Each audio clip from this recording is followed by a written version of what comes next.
స్తోత్రాలు ప్రభావ. ఎంతోమంది ధనవంతులు, ఎంతోమంది కోటీశ్వరులు ఉన్నారు. మేమే బాగుండాలని స్వార్థపరంగా ఉన్నారు. ఈ పట్టినట్టు ఉన్న వాళ్ళు ఉన్నారు. ప్రభావ నేను ఈ చిన్ని పలహారమైన ఇచ్చాను, పెట్టి కుక్కలకు ఇచ్చాను. ఆశీర్వదించి దీవించమని ప్రార్థిస్తున్నాను. అలాగే తండ్రి ప్రత్యేకంగా కాశీ గారిని, ఆయన భార్యని, బిడ్డను దీవించండి. అమ్మగారిని దీవించండి. నైనా తండ్రి ఈ ఆశ్రమానికి ఎవరైతే ఒక చిన్న రూపాయి ఇచ్చినా కూడా ప్రభువాన్ని దీవించమని ప్రార్థిస్తున్నాను. ప్రభు నా దేవా తండ్రి, నా పోస్ట్ గవర్నమెంట్లో కలిగి నా కష్టాలు ఎదిగిన దేవుడు, నా కన్నీళ్ళు ఎదిగిన దేవుడు, నా ఆర్థిక సమస్యలు ఎదిగిన దేవుడు. అయ్యా నా బిడ్డకి మీ త్వరగా దయచేయడం. నైనా తండ్రి పేదవాళ్ళకి నా కూతురు సేవ చేయాలి. నా దేవా నా హృదయాంతరంగా ఉన్నటువంటి ఆశ ఎదిగిన దేవుడు ఇంకా నా స్థితింపు చేయమని ప్రార్థిస్తున్నాను. ఈ ఆశ్రమంలో ఉన్నటువంటి ప్రతి బిడ్డను నేను నిండు ఆవిష్మిగా నైనా తండ్రి ప్రభు ఇంకా ప్రత్యక్షంగా కానీ పరోక్షంగా కానీ ఎవరైతే తండ్రి ఆశ్రమానికి సహాయం అందిస్తున్నారో వారిని, వారి కుటుంబాలను ఆశీర్వదించి తీరించమని ప్రార్థిస్తున్నారు.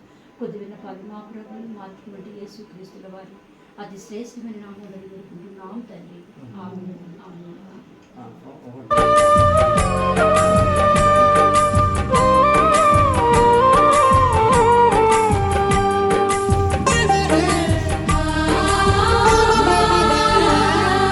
కణకణలాడే ఎల్డకు శిరసు మాడిన మనకు తన నీడను అందించే చెట్టే అమ్మా. చారెడు నీళ్ళైన తాను దాచుకోక జగతికి సర్వస్వం అర్పించే మబ్బే అమ్మా. ఆ అమ్మలనే మించిన మా అమ్మకు, ఆ అమ్మలనే మించిన మా అమ్మకు రుణం తీర్చుకోలేను ఏ జన్మకు.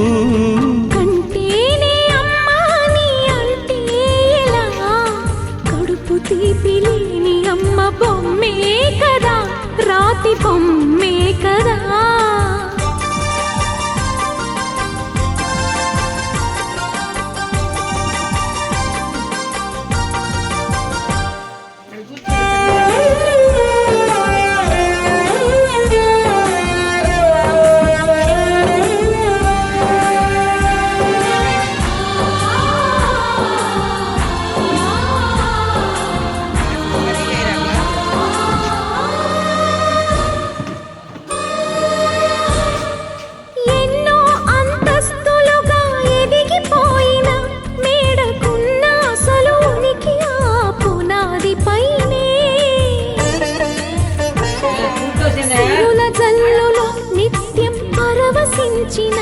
మగువ జీవన సాఫల్యం మాతృత్వంలోనే.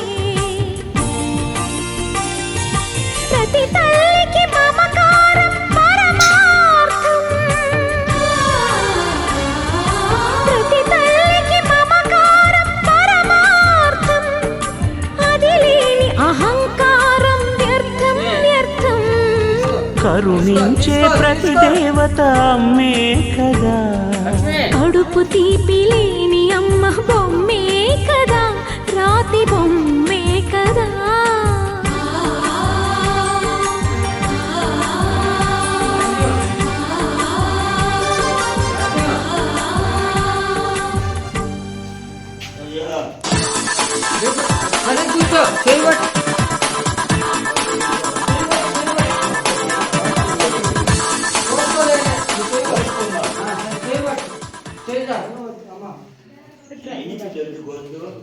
అయ్యో ఊరియు నీళ్ళు